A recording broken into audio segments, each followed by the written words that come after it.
Awesome. Oh, sorry. Sick. Oh, thanks for letting me know. No, it's good. This will be live streamed, Glad everybody. I showered this morning. Yeah, for sure. Exactly. Yeah. Live streaming is great because there's no post-production. It's out there, we're running with it. We'll edit clips, so I like the smaller clips that go on Instagram. That's fair. But but yeah, the actual product itself, what I found is when something is simple to recreate, it's more likely to continue happening. Mm-hmm. And so I think, like, what's the simplest way we can provide value and make something happen for the community?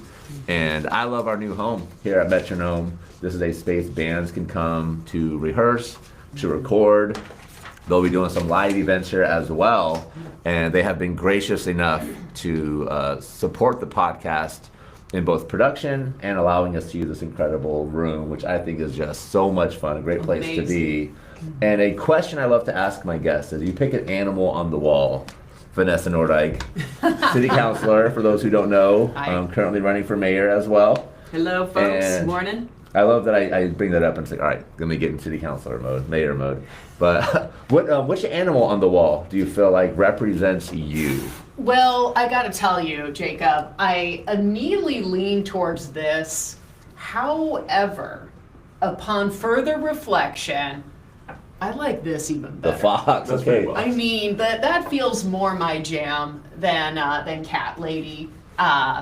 Certainly, my dog at home would be like, "Excuse me, of Yeah, all the yeah. animals, you say this? Yeah. That's your spirit animal."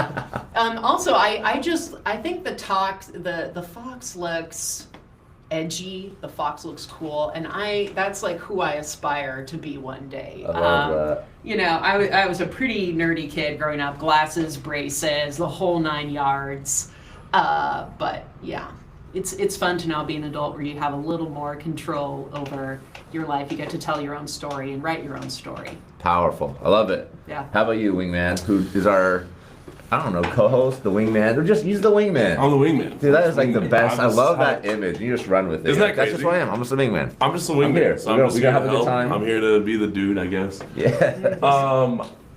I think I'm leaning towards the panther right there. Yeah. Ooh. That's where I'm at. I like that. If not that, then this monkey right here. Yeah. Talk to me about the monkey. What are you seeing in this monkey that you're vibing with? He looks like he's a really good hustler. Yeah. He's down to party.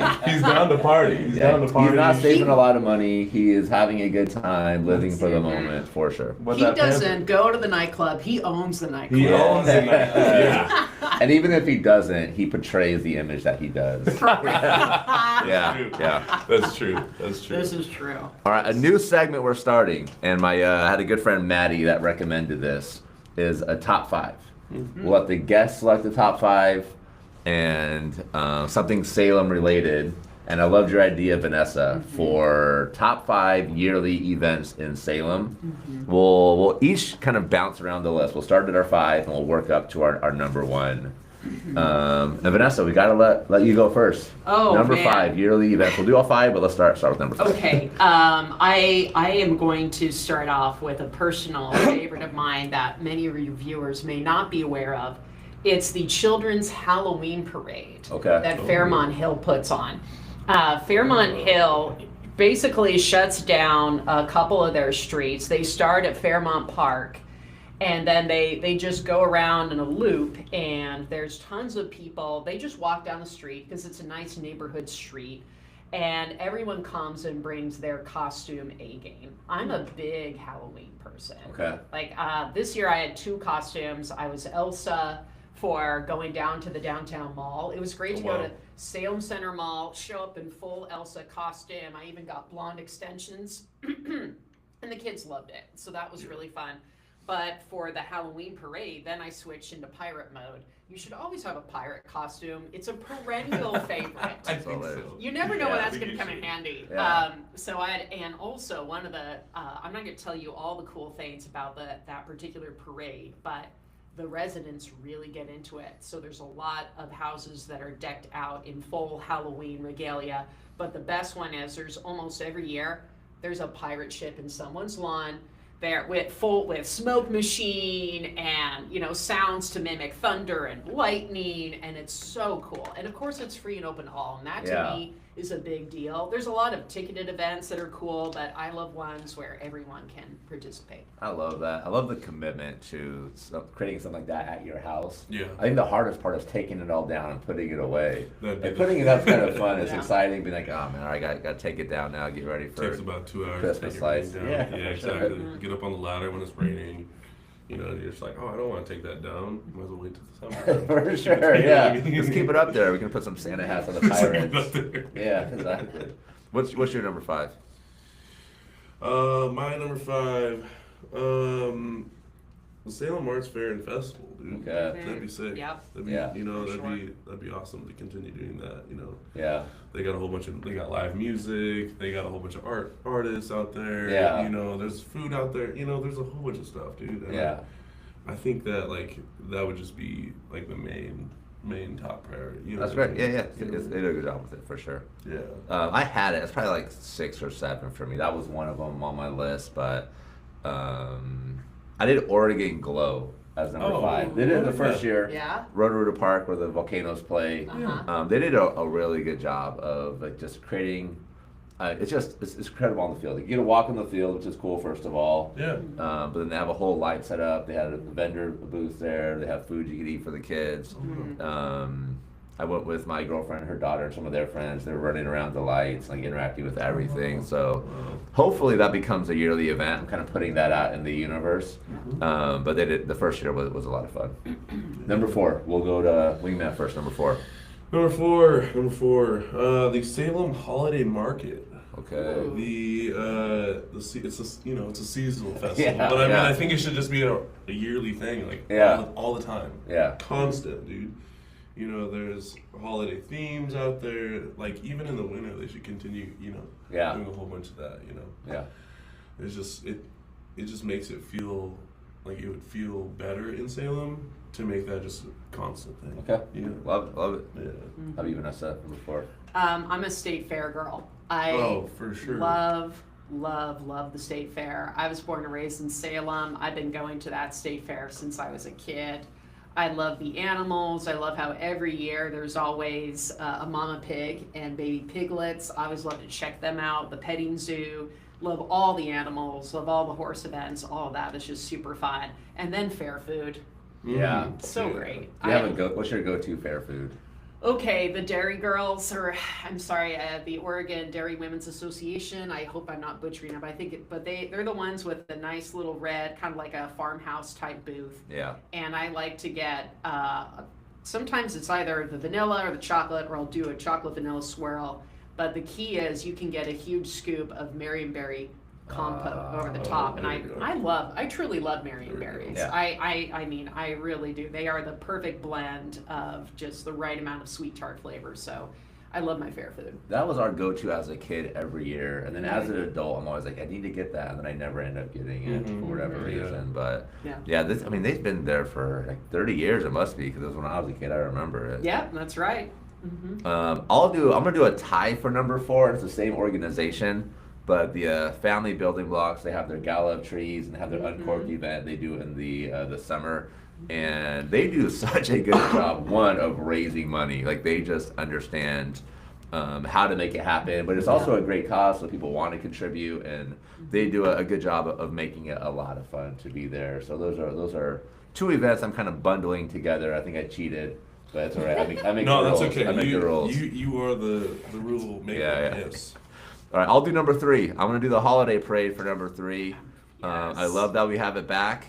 I've been fortunate to be able to be an MC in front of the YMCA building the last couple of years, and it's just a lot of fun. Kids show up, families show up, they have a great time. It's fun seeing the community kind of come together, and you see people from all different walks of life there having fun. It's a for free sure. event. It's a very expensive event, but it's free to attend. So we're grateful that we have people in Salem that are making that happen. Well, I have to piggyback on that because Jacob, you know that I almost always show up as Mrs. Claus. Yeah. For that, Oh. I have a head to toe red and white, almost like white Christmas kind of thing. I'm not just a Halloween person. I'm also a Christmas person too. Yeah, okay. I love that my 2 holidays are pretty much bookends for the end of the year. I feel like I get to end the year with a bang every year because of that. So no, I love being in Mrs. Claus mode and being able to wave to the kids and sometimes you give them a hug if they want, you know, it's like, don't be weird. Yeah. But no, I mean, it's just so fun. I love being in costume and it's just, yeah. I And the remember- joy, right? Yeah. I mean, everyone gets to participate. It's and so fun. Yeah. we you need know, more just- positivity in Salem. We do. We do. And I think that's a major thing here because, like, you know, like you'll go downtown and walk around and just be like, hey, what's up? And they'll be like, well, my day's not doing so hot. Yeah. Just be positive. Like, Yes. with anything, like having a conversation with a random person. Absolutely. You know what I mean? Like, Yeah. I was, like this morning, I was like, you know what? I'm going to go help a dude out because he said he's from Orleans, you know, in New Orleans. And so I paid X amount of dollars to help him out, get him some smoke, some drinks and stuff, Yeah. just to help him out. Yeah. Yeah. And he's like, bro, I really appreciate you. And I was like, bro, you're good. Don't worry about it. You Yeah. know, like just even like being that kind person, just Yeah. to help him out. That could be at the holiday parade next year. Hand out smokes. Lucy's. Hand out, Lucy's. hand out Luckies. No, Exactly. no. Oh my Smokes, God. you know, drinks, whatever, you know. And Oh my God. I walked out of the mini mart and he was like, you know what? I'll buy some Twisted Teas. I'm like, I got you, bro. I don't care. I'll help you out. Whatever you need, you go in there and I'll buy it for you. I love it. You know what I mean?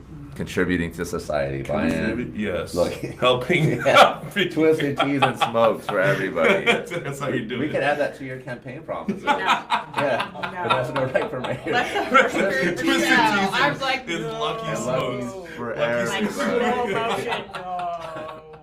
All right, where were we? Crazy. We're at number 3. Did you do number 3? I'm trying to remember. I was stealing your idea because I Okay. mean I think since you already said the art fair, you already said We can agree on the list. We don't have we to have different- can. I mean, I think we have to give a shout out to World Beat. Yeah. Oh, for sure. Yeah, Good one. World Beat is That's amazing. I love it. I love all the cultural performances, people spending time working on their craft, on these instruments that are indigenous to their lands and their peoples.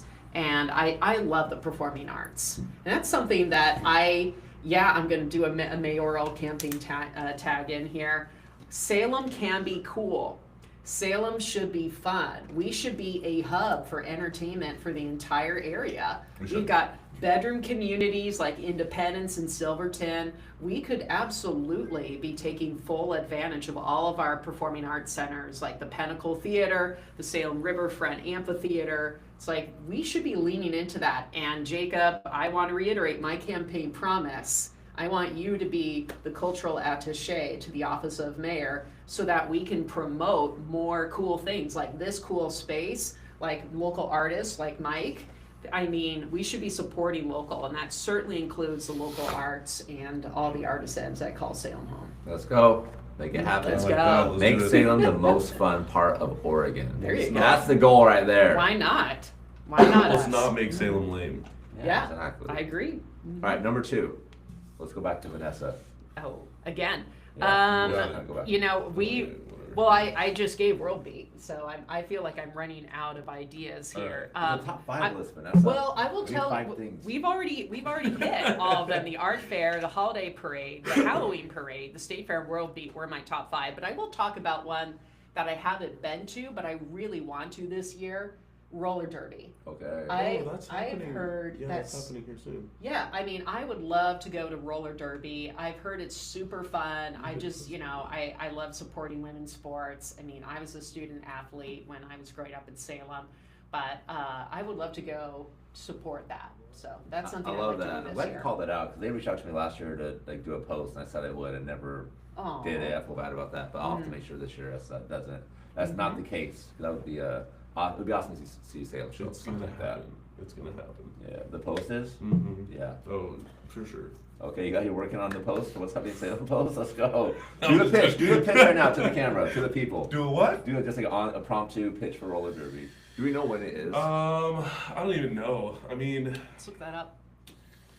come down to Salem to the newest roller derby. What's happening, Salem? It's gonna happen. We'll see you guys there. There you go. Peace. There you go. I think you guys are missing one that's really important.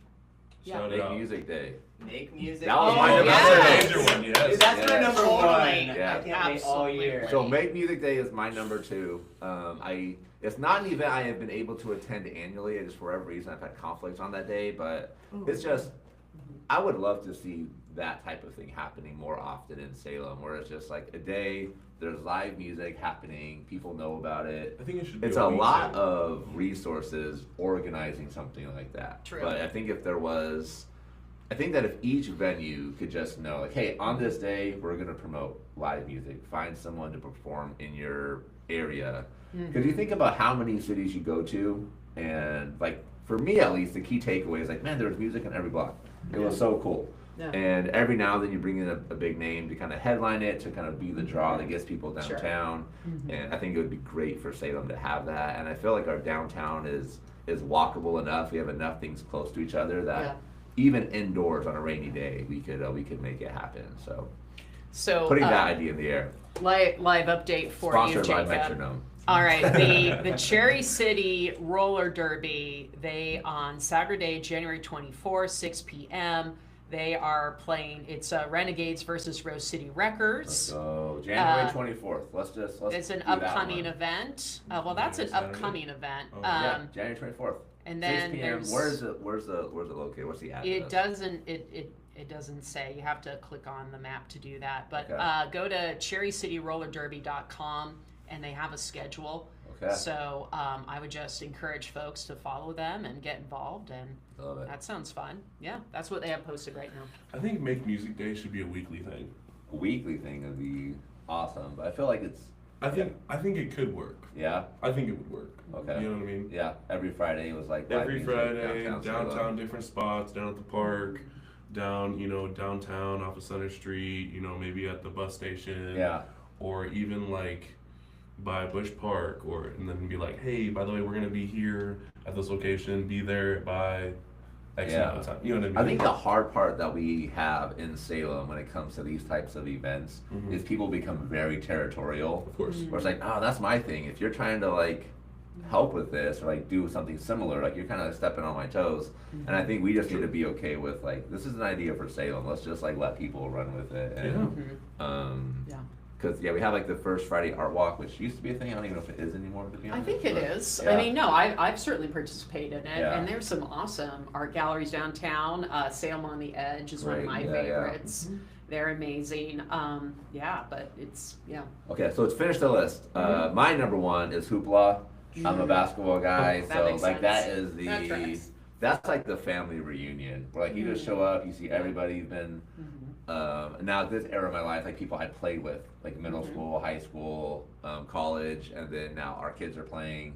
Some of my friends are still playing. Every year I tell people maybe next year I'll play, but I don't want to. Sprained ankles, broken ankles are expensive these days. So I'm just trying to like stay healthy. I'll stay on the elliptical and treadmill, like lift some weights, things that are safe. But who knows? Maybe next year I'll come back. But Yeah. Hoopla is an incredible thing we've had in Salem. The second biggest 3-on-3 tournament in America. The only one that's bigger is in Isn't that Spokane. crazy? No That's kidding. crazy. But like, yeah, to have that in Salem is super cool. Yeah. And it's an event that brings people from all over the place. You know, they're staying in our hotels, they're eating at our restaurants, yeah. and it's awesome having that. We're able to apply like artists to that, to like just join a team. Yeah. And just be like, hey, let's make a custom artwork for your jersey or whatever. Yeah, That'd be kind of sick tie-dye. too. That'd be some tie-dye. That'd be sick. We need to get the So- What's Happening Salem team with their custom tie-dye gear next year. Oh, for sure, yeah. Jacob, I think an honorable mention would be the Iron Man competition for the same Oh, that's reason. great. That's your number one?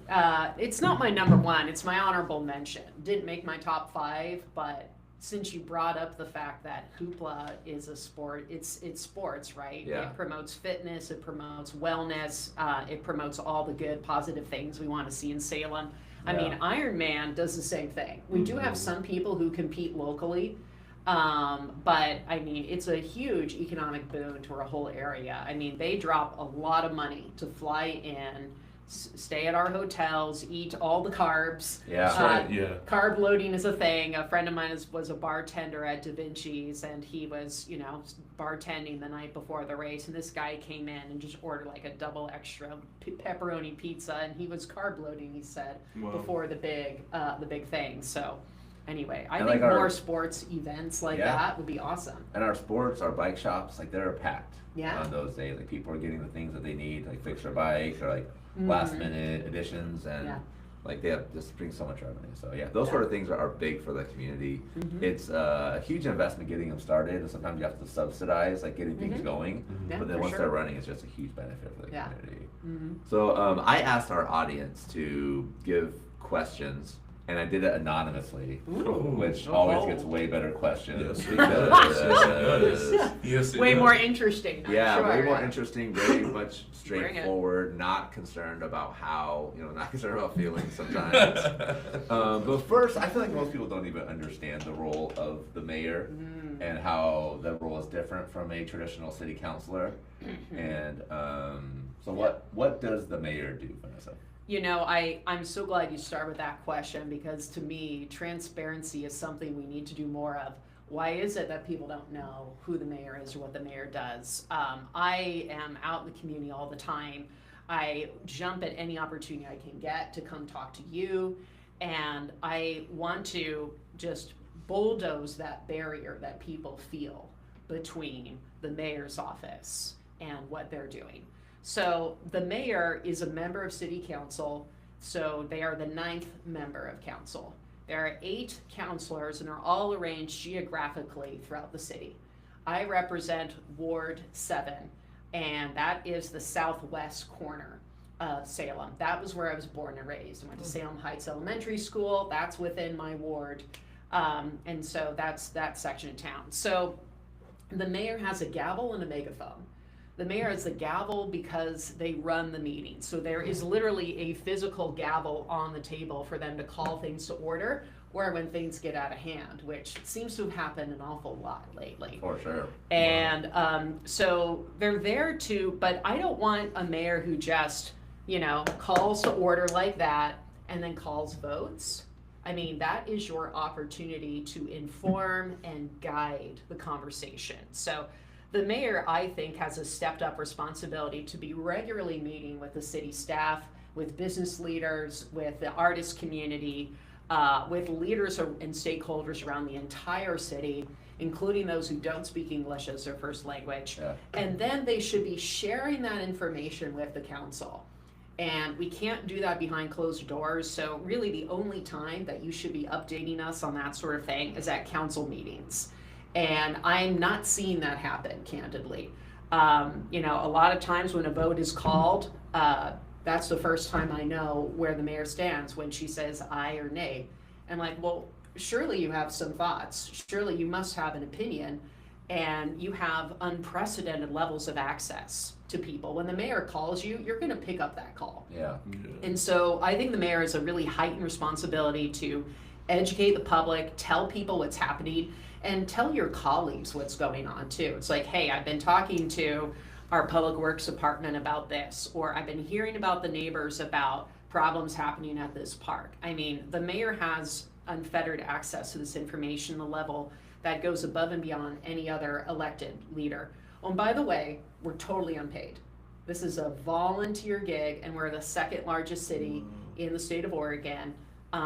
It is a lot of work, and I don't think it's sustainable for us to be unpaid forever. I'm sure it made sense when we were a much smaller, sleepy town. I mean, you and I grew up in Salem. Yeah. This is not the town of the 80s that I remember. I mean, this building is proof that we're breaking out of that sleepy, stodgy mold that Salem has been stuck in forever. We're and I trying want to help to. break through that. We're We trying need to do that. we're trying to get out of our cocoon and let our Yeah. wings fly, but I feel like there's lots of things that are trying to like keep us in that space and not evolving. But I think we have a lot of fresh new ideas.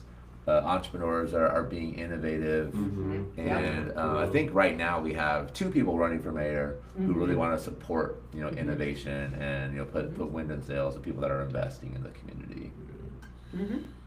See, I think so.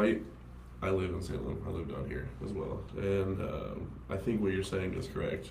And I do believe that we are growing and expanding for what we have for entrepreneurs and stuff. I think we just need to get over that hump and just be like, hey, by the way, we can do this Yeah. like other people in the area, you know what I mean? We're just not we're just really confined. We're just like in this box, and we're just only, this is us. Yeah. If we go out that box, we can grow, no matter what. You know what I mean? I absolutely agree. Yeah. Yeah. Let's do it. So when we pay elected officials, where does that money come from, in your opinion? Well, you don't pay us, so. No, but like the idea is eventually like these. Oh, well, you know, that's not something that I'm campaigning on right now. I mean, my first fiscal priorities are to make sure our city staff are funded. Long before I want a stipend for me or the counselors or the mayor, long before we get there, we need to shore up our city staff. We've had a lot of we've had an oversight committee come in, we've had independent audits come in, and they're telling us that our city staff are stretched so thin. Our fire department is a great example of that. I mean, we have so many more calls for service because we're growing. We are growing like gangbusters around here. I would much rather invest more in our public safety departments, our library staff. I want us to have more hours at the library. You know, I mean, those things take priority before I get a nickel. So I'm not campaigning on that. I do feel one day, someday, that would be a good idea. But right now, my top priority is getting our staffing levels to where they should be. Because people want people to respond promptly in 911, right? Yeah. Do you want to get the fire department to respond within 5 minutes? Because right now, they don't always make that, and 5 minutes is considered the national standard for a 911 medical response or a fire response, and every second counts when there's an emergency. So I know with so the those are my police priorities. department, our staffing levels are the same as like 2008, like the same amount of police officers, but our population has grown, you know, by like 40% since then. And so if you look at population person to police officer ratio, like we are way below the national average. I'm assuming it's probably the same with the fire department. We are definitely not where we should be with either department. And we absolutely have not kept track. And so we absolutely need to invest in those positions and bring more on board. Yeah. For sure. What do you think? I think that'd be pretty amazing. We should do that. Let's do it. Let's do it. Honestly, bro, we need more. We do need more people. We do need more people for the PD and the fire department, because when you wait 30 minutes, and that's just what I've heard from the people. When you wait 30 minutes and there's a PD right there and there, a lot can happen in 30 minutes. You know what I mean? Do you support the cops? Cops, I support. You know, dude, you know what I mean? I'll support anybody. So you know what I mean? everybody. And All right. The question that comes up a lot in the from the audience is about affordable housing. Yes. So here's an exact question. How about addressing the fact that low-income people can't afford this new affordable housing, and why she's pushing to build more? Doesn't seem like she's hearing out the community that are struggling. Yeah, well, thank you. I mean, hey, no, I appreciate that. So I'd like to set the record straight on that. We have housing that costs very little money. I asked our Salem Housing Authority. We have a Salem Housing Authority that has about 8,000 people indoors right now. We're talking low-income seniors, persons with disabilities, military veterans. And I asked the staff this morning, you know, what is the average rent and what does rent look like? And most of the properties are subsidized, and they average from $0 rent to $1,500, depending on size, location, amenities, and individual income. So I know for a fact that we do have some places that are going to be $600 a month or less. So I think what you're hearing is that not everybody knows all of the options that are out there. We do have options that are under $1,000. We really do. And we need a lot more of that, for sure. I'm well aware of the fact that even $1,000 a month is going to be too much. I'm fully aware of that. One of the things that we also did is we worked with United Way to build tiny homes for low-income seniors. We sold them the land for next to nothing, for like $1, so that they wouldn't waste money on land acquisition. Instead, they were able to build the tiny homes, and those rent out for $500 a month. Like, we need like several thousand of those. Yeah. You know, I know far too many people who are still living with their parents in their 20s and 30s because there's no way they could afford to buy a medium price home in town. So we do have lots of housing options that are under $1,000, but they are all taken. They are all waitlisted. But I have voted to increase staff support. I have voted to increase the number of buildings. We've built a lot more housing in that price range over the years, but we need a lot more. So believe me, I hear it. So There's a lot of brand new apartments downtown out south off of Commercial Street, and I was like, dude, I appreciate yeah, that we're actually kind of growing Yeah. and making more people come downtown and just live downtown or in the area. yeah, Because like, there's not a lot down here. There is. You just got to know about it. You know what I mean? Yeah. And to live down here is kind of nice. yeah. It's Yeah. kind of nice, and to have us growing, just like in the last year, Yeah. super fast is just Yeah. amazing. For sure. And I do appreciate that. And I think the like people get upset that there are apartments going up because people would prefer to live in a house. Of course. And I think when you look at like a state that has ambitious goals for how many doors are opening up, like apartments are the easiest way to get closer to that. For sure. It seems like right now we have a trend where if there is a new development, it's usually a national company that's coming in and doing it, which is not how it's always been in Salem. And I know a lot of that are because of reasons that are outside of the city's control. But when you think of like housing, like an actual house development, Yeah. is that a reality in Salem? Like, is there a possibility that we see more of that, do you think? We absolutely will. So as a council, we voted unanimously to adopt a housing production strategy. We had a public meeting on this back in May of last year.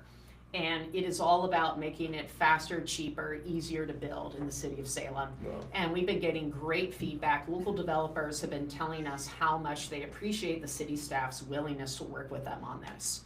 Another thing you're going to see, and this is already taking place, I voted to rezone 1,800 acres within the city limits. Wow. And when we rezoned it, we freed up a lot of land for development and for affordable housing options. Wow. So, classic example of this is the Gussieville Commons project that is being built on Center Street right now. Oh, yeah. That land was not zoned for housing, but as soon as it was, a nonprofit group called Seeds of Faith Ministries and Greenlight Development and the city of Salem, we all worked really hard to build that, and they hopefully should be opening later this month. Awesome. So Wow. you're gonna see a lot more coming, and I know downtown has a lot of vacancies. Believe me, I'm well aware of that. We have been working behind the scenes with developers on the former UGM site, Saffron Supply site, the former Boise Cascade site, and then this is already in the works, but right across from the Transit Mall, you can see there's housing being built there, and phase 2 of that project is gonna be filling the pit. For God's sakes, what, we should not have a pit in downtown Salem. No, we should Nothing not. says roll out the welcome mat Yeah. like a chain link fence and don't fall. Yeah. You might fall in. We have got to do better. So Yeah, I would love for downtown to Yeah. really be that like welcome to Yes. Salem feel. Yes. And I think we're making steps in the right direction, but I'm not sure if we're When a there tourist yet. comes in and they see a fence and they're like, I wonder what's happening Yeah. there, and they've been here for 4 or 5 years, and it's like, well, that's been there for 4 or 5 years. Yeah. And it's like, oh, that doesn't make anybody feel good, you know? Yeah. And I'm happy to report, you probably saw in the news, we have a grocery store coming back to downtown, El Torito Supermarket. And I confirmed our city staff are working with them on an application for some potential city money. We have something called the Downtown Urban Renewal Area. Jacob and I have talked about this before, but it bears repeating that there's money. I'm going to speak to the camera. If you want to locate your business in downtown Salem, we have money to help you do that. There's a grant application. Reach out to me. I will put you in touch with the city staff. Of course, you've got to apply, you've got to meet the criteria, but we have money to help you make the brick and mortar improvements you need to locate your business or build more housing in downtown Salem. I love it. Let's talk about the campaign. Yeah. So, Vanessa Nordyke versus Julie Hoy. There is still time for people to sign up to run as a candidate until March, correct? So we'll see if somebody's name pops up, but we have two campaigns that are happening already. We just had the debate. Yes, we did. It seems First like, of many, I hope. Yeah. I would love to help with an online forum debate, so. Count me in. Okay. I will absolutely agree to a debate with you live. Okay. Wow. With- Debating me? No, no, no, dude, you as the moderator. Yeah. You as the moderator. Let's bring the mayor on and do a debate on your show. No, I want to see a That'd be debate. a lot of That would I be want to see a debate amazing. between you two. Absolutely. That'd be Issuing the amazing. challenge right But, now. but I love it that seems idea. like you and Julia agree on a lot. We do agree. And I mean, so I'm kind on of curious some to things. hear your thoughts for the campaign and the plan Uh-huh. to kind of differentiate yourself. Oh, Because a yeah. lot of the success, I feel like both of you will talk about, like, here's what we accomplished at city council. Sure. I think there's good momentum happening right now in the city. Yeah. So I would expect, both candidates will be talking about, like, what will be made happen, but we're kind of like high-fiving each other as we say it, right? There were moments of the chamber debate where I kind of thought about the Spider-Man meme, where it's like they look the same, they're pointing at each other. Oh, come on. No. There were moments We're for sure We're it felt not like the that. same. There were Hold moments on where a it minute. absolutely felt like that. Hold on a minute here. Yeah. Let's not wait. Time out. There Okay. are a lot of ways in which we differ. So I would say that we have certainly, if you look at our voting record, you are going to see a lot of overlap. What I think, however, is really different about us is how we see our city and how we talk about our city. I have seen several times in council meetings where Mayor Hoy will we all get to start with council remarks. She's been on council for 3 years now. And as part of council remarks, mayor remarks, you can talk about whatever you want. And I use that time most often to shine a light on what's going on in our city. I'll talk up, hey, I visited this homeless youth shelter recently. The city is helping to fund a life skills trainer. This is all true. I just visited this shelter myself, and I'll be able to share this at a forthcoming city council meeting. But I share what's working. I share what's making a difference. I share things that show how we are addressing the concerns of the people. A lot of times when the mayor provides comment at the start of the meeting, it's a story about, there was this homeless person and there was feces and they broke someone's window, and it's a really horrible story. And then she just, sits back in her chair. And there's two problems that I have with that. Salem doesn't want a mayor that looks down on people. Wow. That just blew your mind. Bro, that's real though. I mean, That's real though. right? I'm being serious. Why would no, dude, what? I'm sorry. I'm being honest. Yeah. That's I crazy. want you to be real. honest. I That's want you to be real, honest. bro. No, it is real, bruh.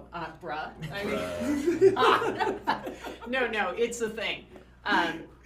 Listen. That's Literally nobody thinks it's okay for someone to poop on our streets. Literally nobody is saying, how dare you, we need to defend.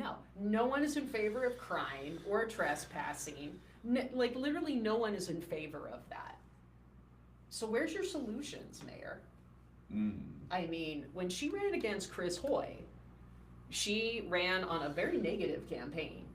First of all, she nailed him over the payroll tax issue. And I think most people would agree that's why he lost, because he voted for the payroll tax, which was not a great idea in hindsight. 80% of the voters, including me, said no. But you probably would have also done that if you were running against Chris Hoy in the election. Like, that would have been a part of the campaign. Do I bring up my voting record? Sure, but you can still choose what to focus on. Yeah. And to me, part of her campaign was also, it's like, we're wasting money on homeless spending. We need to do something different. I'm like, okay, what are your ideas? I'm still waiting. It's been a year. Okay. And instead of coming to council meetings and saying, let's scrap our homeless spending and do something different, she voted to increase spending. She voted to increase funding for our homeless services team. She voted to increase our sanitation cleanup team. And she voted to approve the idea that I've been trying to get going in Salem for years. You had the fire chief on to talk about it, but finally having a mental health and medical crisis team that responds to these people. Yeah. The people that she's looking down upon are the people who are about to get a lot more help. People who are struggling with addiction and mental illness. We are going to have a team that responds to them specifically. Wow. And this had the full support, not just for fire chief, who brought this latest version of this idea to us, our police chief too. And our police chief will tell you, we can't arrest our way out of homelessness. So we don't need, I feel that that's a really big difference. So if you're gonna be mayor, you better bring some solutions to the table. We don't need a complainer, we need a doer. Okay, so this will be a good transition. Wow. No, I think I respect that like 100%. That's real, and yeah, that's awesome. I don't know, man. I respect that for real. I respect that so much, dude. As a dude that lives downtown, and you see like a whole bunch of stuff, and I see a lot of things, and I don't complain about them, because it's just how the world is or how we're living, and I think to start that process is to start with you, because you already obviously know the city, you know the people, you know what's happening downtown. We don't need to tell you what's happening. You've already done all that research.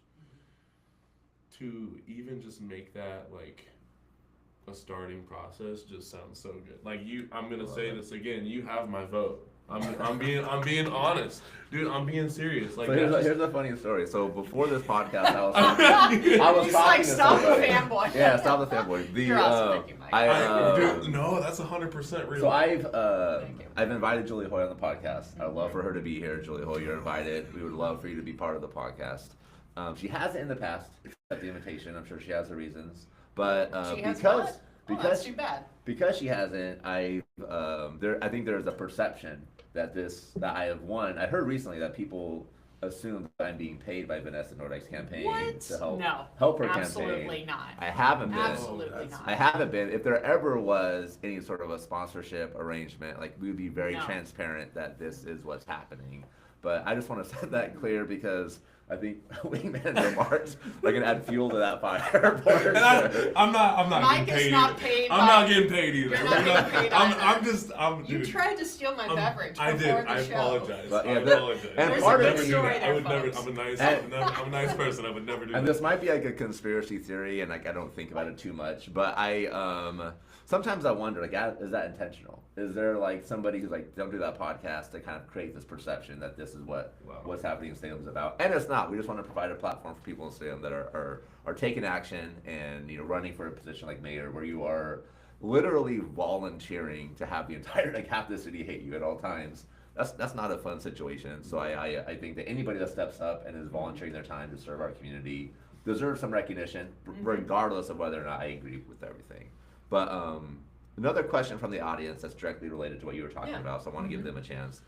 So with reports of empty shelter beds in Salem nightly, many refusing help to drug use, inflated counts for funding, and the new livability levy now backing libraries, parks, turned encampments, what concrete policies do you propose to fix downtown homelessness without more taxpayer dollars? Ooh, such a great question. So first of all, I think we need to start with some facts. Every other year or so, we do a point in time count of people who are homeless in the city. This is carried out at the national level. And point in time means that we're just counting who's homeless today, right? And you know that the number of homeless individuals ebbs and flows all the time. Someone gets new housing, someone loses housing. That happens every day in cities, not just in Salem, like Salem, or even in Oregon. Homelessness is a national issue. Affordability of housing is a national issue. And honestly, I keep waiting for us to have a president who will say the word homelessness and have a solution for us. I mean, we spend a fortune overseas. What are we doing to take care of our own people? Why are cities always being asked, like, hey, you fix this? The city of Salem didn't create the addiction crisis, the mental health crisis, the affordable housing crisis. That we, I'm not the reason your cost of eggs is going up. But people tag us and say, what are you going to do about it? And I just want to say, we, the city of Salem, need to do our part, but we cannot solve homelessness alone. That is just not going to happen. So the point in time count was last conducted January of 2025. And that said that we had a little over 2,100 individuals on our streets. I agree that there are some people who are refusing beds, 100%. I'm not here to tell you that every single person on our streets is just some poor, misunderstood soul. There are folks who are, as they say in the biz, service resistant, meaning they don't want to go in a shelter, they don't want to play by the rules. There definitely are some individuals out there that are very, very hard to work with and very, very hard to reach. That is 100% true. But it's also true that we don't have 2,100 vacant beds. Maybe we have 100 vacant beds a night, but we certainly don't have 2,100. And by the way, you couldn't jail them all even if you wanted to, which I do not recommend. We don't have 2,100 beds at the Marion County Jail. We don't have 2,100 combined between Marion County and Polk. It's significantly less than that. So the second part of your question had to do with how am I going to solve this without raising money? Without taxpayer dollars. Okay. Wow. Well, I said this at the chamber debate. Enforcement isn't free and it isn't cheap. If you want people off the streets, they have to have places to go. If you want people off the streets, you have to have people tell them, you can't be here, you can't camp here. And we voted to double the size of our homeless services team. And those are police officers. And I talked with one of those police officers recently, and he said, we're happy to go out there and do the work and tell people, no, you can't camp here. But it doesn't do us a whole lot of good if there aren't enough shelter beds to take care of all these individuals. They have to have places where they can go. So it's not free. So how do we do it without spending even more taxpayer money? You talk to the state of Oregon and get them to contribute more funding. Because again, the people of Salem did not cause the homelessness crisis, nor the people of Eugene didn't cause it, Woodburn, we didn't cause this mess. Yeah. So we need to work with the county partners. Here's the way I look at it. Who takes your taxpayer dollars? Who receives your taxpayer dollars? The state of Oregon, Marion County, the school district. If you get a property tax bill, look and see all the different governments that receive a piece of your hard-earned pay and ask them, well, you got this much money from me, what are you doing to help us solve homelessness? So I think that the way that we continue to do this work without doing more taxpayer dollars of ourselves is to ask for the state of Oregon for help, to apply for any and all federal grants. And our Salem Housing Authority has done an outstanding job of getting federal money to build Sequoia crossings, Redwoods crossings, to convert Yaquina Hall, which used to be a dorm at the state hospital. That's been converted into housing for people with severe mental illness. I talked to a couple of the residents there the other day, because I like to show up and announce and just talk to people, and actually talking to our unsheltered residents. And one of those guys said he'd been living in Salem on the streets for 10 years. And then one day he went into UGM, Union Gospel Mission, started to stabilize, and then UGM referred him to Yaquina Hall. And he's been there for 2 years now, and I said, well, how do you feel? This has turned my life around. This has made a huge difference for me. Mm-hmm. So his buddy next to him, I didn't get the full story from him, but he too was just raving about it. Both of these guys clearly had a lot of health issues. They were older gentlemen. They're not going to be re-entering the workforce anytime soon. So it's a tough challenge, but I can assure you, we stretch every dollar we have to get the most bang for buck. And most of the shelters in town are not actually city funded. Yeah. They are using state funding. As of this moment, I don't believe so. Yeah. So when I joined council in 2019, we had no managed shelter sites. And you remember all those people who were camped out outside of the old Rite Aid and the Nordstrom? Yeah. It was awful. Yeah. right? Like nobody should be living like that. And one of my first motions was saying, we need to have a managed shelter site. Surely we can do better than this. Yeah. And I got a lot of pushback, and my first motion failed. It failed by, I think, 4 to 5. I was this close to getting a shelter for those folks off the streets. Wow. Eventually, the city funded 3 shelters, and we used some pass-through state funding for that. And once that state funding came to an end, those shelter providers, which are run by other nonprofits, not by city staff, they started applying for grant funding of their own. So they're not currently funded by us, but we helped get them started. And that has moved hundreds of people off the streets into shelter and into a permanent housing situation. So when you see people on the streets, you think our policies must be failing. And we are not, and the reality is those people aren't being served, but you're not seeing the people who we have served because they're indoors now. Yeah, I think it's tough. And I think the reality is a lot of people aren't going to take that step until they're ready to.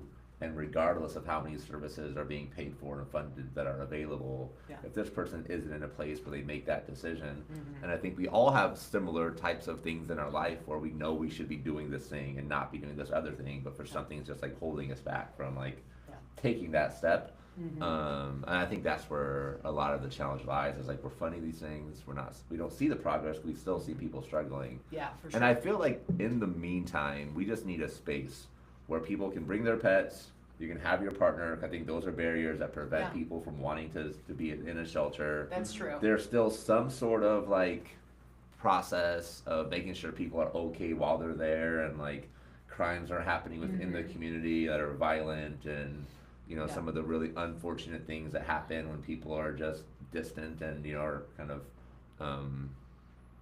are in a place of crisis and struggling with addiction. But they also have access to like showers and a place to use the restroom. Yeah. And it's probably not downtown that we put it. I feel like that's not the place for it, but I do think we need a place where people can be and they're not being moved from one place to another and their belongings are lost. And I feel like if you have that place, you're more likely to want to take care of it as well. Yeah, Church of the Park has a shelter like that is far removed from downtown, and it's all about helping young adults with workforce development. And you're absolutely right. There are some people who are very difficult to reach. They've got to be ready. I totally agree with that. That's why I think it's really helpful that whoever you hire to work with those individuals, it's so helpful if they have lived experience. And there are a lot of shelters in town and nonprofits in town, like Community Action Agency. Their people have lived experience. Like, hey, I've struggled with drugs myself. Hey, I've been homeless myself. Those people are just so much more naturally effective than someone like me. I've never been homeless. I've never been addicted. But I fully see the value of having folks who have that lived experience, who can overcome that. I helped form a military veterans treatment court, and a key part of that program for vets who are coming back, they have vets who are coming back from combat duty with PTSD, and they were starting to get in trouble with the law. And so a Marion County judge, Judge Ochoa, approached me and said, hey, I'm putting together this treatment court, and I was a young lawyer at the time, and I said, I need your help. I'd like your help. I'm like, sign me up. I want to do it. And so the key to the success of that treatment court, though, is that they would get a peer mentor, another veteran who's been through it, who's seen the same sort of horrible things that happens when you serve in combat. And so I'm a big believer in peer support and helping people overcome that gap. Awesome. All right, last question. Yeah. You've been city council since 2019. Why now? Why right now? Why now run for mayor? Why run? Because you need to have experience before you run the second biggest city of Oregon. I mean, I don't think you should sign up to run for mayor unless you know what you're talking about. I don't think you should run for mayor if you haven't done your homework, if you have zero experience. I think it's super important that you decide when you are ready. And it has a lot to do also with your own professional and your family life too. I mean, when you run for mayor, you're asking your family to make a big sacrifice. So you want to make sure your family is ready, because I'm gone all the time. 12-hour days are the norm. And so I can't do my share of things at home that I normally do. And professionally is important too. I was a trial lawyer at the Department of Justice when I joined council in 2019. There is no way that I could have continued serving as a litigator for the state of Oregon, handling jury trials around the state, and be mayor. There's no way. Then in 23, I moved to a nonprofit. I had a lot of child abuse cases at DOJ that gave me nightmares forever, and I can still see those cases. There's some things you just can't unsee. But all the child abuse cases that I worked on led me to work for a nonprofit that works with abused children specifically. So now I give back in a different way. And I joined that in 23, and I was just learning the ropes. I was drinking water out of a fire hose. I was transitioning from being a litigator to suddenly being the executive director of a nonprofit. And my employees were counting on me to weather the challenges of running a nonprofit in this economy. We had all our federal funding cut in 25. Wow. So you have to make sure that you are ready and that you can continue your professional obligations and your family obligations. So I put a lot of thought into it. I don't run for office unless I'm confident that I'm ready, and I am. I love it. Thanks for being here, Vanessa. Yeah. Wingman, appreciate you. First Of episode course. together. Thank You gonna come back? Thank you. You gonna come back? I'm Thank coming you. back. Don't forget Yeah, to all right. I'm coming back. I'm coming back. Oh, dude, you already know. Perfect. All right. Well, we're out of here. Thank you so much. We didn't even Metronome. talk about the downtown parking tax. Thank you so much, Metronome. We'll get to it maybe the next time. We'll do it when we do the debate. We'll be able to Yeah. talk through it. Okay, cool. But Metronome, appreciate you hosting us. Matador, awesome job producing another live stream of our podcast. I'm digging the new digs, and I'm excited to. We have Kathy Clark next week. Yeah. Ooh. Kaiser Mayor Kathy Clark next Nice. week. I'm excited to hear her chime Go in on Kathy. the Salem debate and hear about what's happening in Kaiser as well. That'll be a fun one. So we'll see you next week, y'all. Thanks for being here. We got a painter next week too. We got a what? Oh, We have a what? painter next week too. Can I be a